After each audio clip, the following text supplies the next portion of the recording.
973 Яхт Намух 973. Если прочитать центральную часть названия наоборот, получится The Human – человек. Но это лишь первая из сотен загадок. На главной странице посетителя встречают числа, странные картины и кнопки без понятных подписей. Любой переход открывает новые таблицы, религиозные символы, выдержки из книг, стихи, фотографии, математические последовательности и число 973. Некоторые страницы выглядят крайне сюрреалистично. Сайт связывают с британским художником Дэвидом Деннисоном. Внутри действительно находятся его картины, старые газетные материалы и упоминания выставок. Но точной инструкции к сайту не существует. Посетители годами составляли карты разделов, искали закономерности и пытались расшифровать повторяющиеся числа. Некоторые объявляли, что нашли единственно правильный путь через лабиринт. Другие предупреждали о неких последствиях его изучения. Time Cube. В том же 1997 появился сайт человека, утверждавшего, что все человечество неправильно понимает время. Его звали Джин Рэй. Согласно теории Time Cube, во время одного вращения Земли одновременно проходят 4 отдельных дня – утро, полдень, вечер и ночь. Якобы ученые скрывали эту тайну специально, участвуя во всемирном заговоре. Объяснение занимало практически бесконечную страницу. Огромные фрагменты разноцветного текста, заглавные буквы, схемы и оскорбления в адрес академического мира. Рэй называл себя мудрейшим человеком на Земле и предлагал деньги тому, кто сможет его опровергнуть. Он выступал перед студентами и всерьез пытался добиться признания Time Cube. После смерти Рэя домен прекратил работу, но архивные копии сохранились. Привет плоскоземельщикам. Упячка. В начале 2007-го пользователь сообщества Лепрозорий создал гифку.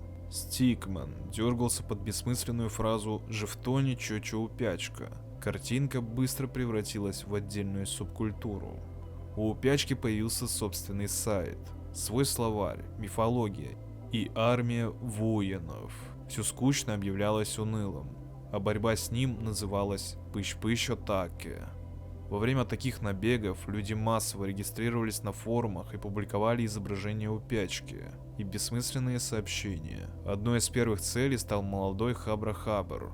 В апреле 2007-го участники Упячки устроили несколько набегов, а администрация отвечала блокировками и ограничениями регистрации. Вскоре появился отдельный сайт upячка.ru, и локальная шутка окончательно превратилась в интернет-движение. Bonsai Kitten. В нулевом году пользователи обнаружили сайт с инструкциями по созданию котят бонсай. Авторы утверждали, что маленького котенка можно поместить в стеклянный сосуд, кормить через трубку и постепенно придать его телу форму банки. На странице находились фотографии, псевдонаучные объяснения и предложения приобрести готовое животное на заказ. Все это было мистификацией, созданной в студенческой среде MIT. Никаких котят так, конечно, не выращивали. Однако посетители восприняли сайт всерьез. Взбунтовались защитники животных, которые потребовали закрытия сайта. Хостинги отказывались размещать страницу. Владельцу пришлось сменить 11 серверов. Затем ФБР направила MIT повестку, пытаясь установить личность автора, но после признала, что сайт не представляет угрозу. Рент Хитман. Домен rentahitman.com «Арендуй киллера» появился в 2005-м для будущей IT-компании. Компания так и не заработала, но владелец домена Боб Иннес начал получать письма от людей, которые искали настоящего наемного убийцу. Тогда он превратил страницу в очевидную пародию. Появились нелепые отзывы, вымышленный закон о защите информации киллеров. Казалось бы, серьезно воспринимать это невозможно. Но люди продолжали отправлять заявки. В 2023-м военнослужащий Национальной гвардии США Джосайя Гарсия нашел сайт, когда искал работу наемника. Он отправил резюме, указал военный опыт, а затем встретился с человеком, которого считал заказчиком. После получения досье на вымышленную жертву и аванса Гарсию арестовали. Позднее он признал вину. Владелец сайта периодически сдавал полиции всех, кто всерьез писал о намерении в совершении убийства. Stock Generation.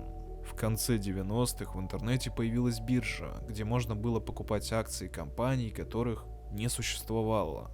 Его организаторы связывали с окружением российской финансовой пирамиды МММ.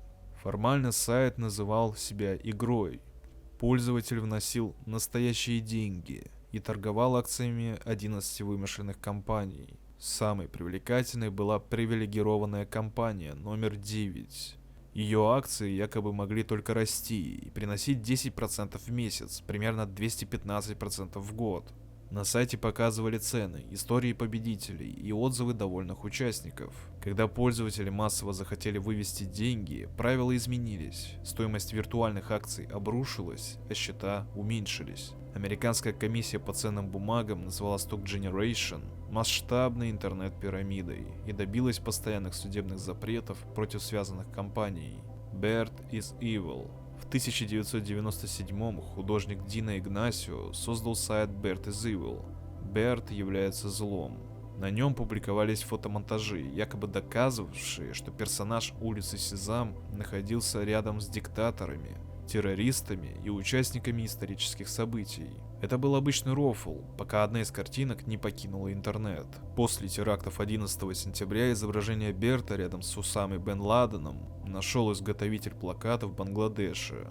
Не узнав персонажа, он поместил картинку в коллаж для настоящей политической демонстрации.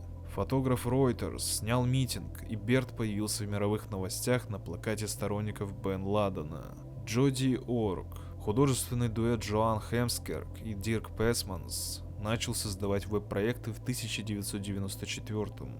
Пользователь видел хаотичные символы, программный код, мигающие окна и ссылки, ведущие неизвестно куда. Но именно это и было произведением. Авторы разбирали интернет-интерфейс на части и использовали ошибки, код и тревогу пользователя как художественные материалы. Джоди стали одними из пионеров сетевого искусства и показали, что сайт не обязан быть удобным или объяснять, что с ним делать. Зоорай. В 2005-м в российском интернете появилось место, куда можно было отправить умершего питомца после смерти.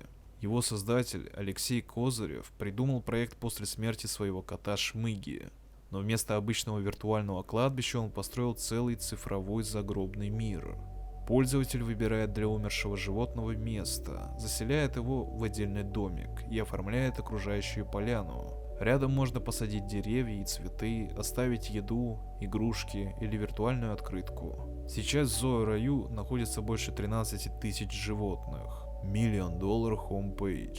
В 2005-м британский студент Алекс Тью создал поле размером 1000 на 1000 пикселей.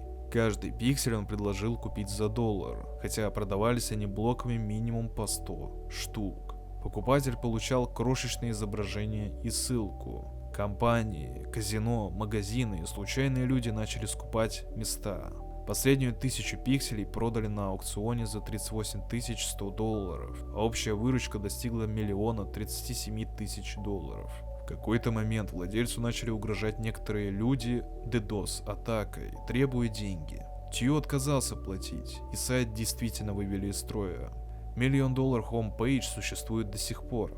Многие ссылки давно не работают, но сама страница сохранилась как мозаика из кучи рекламы, амбиций и чистого безумия интернета середины нулевых. Подписывайтесь.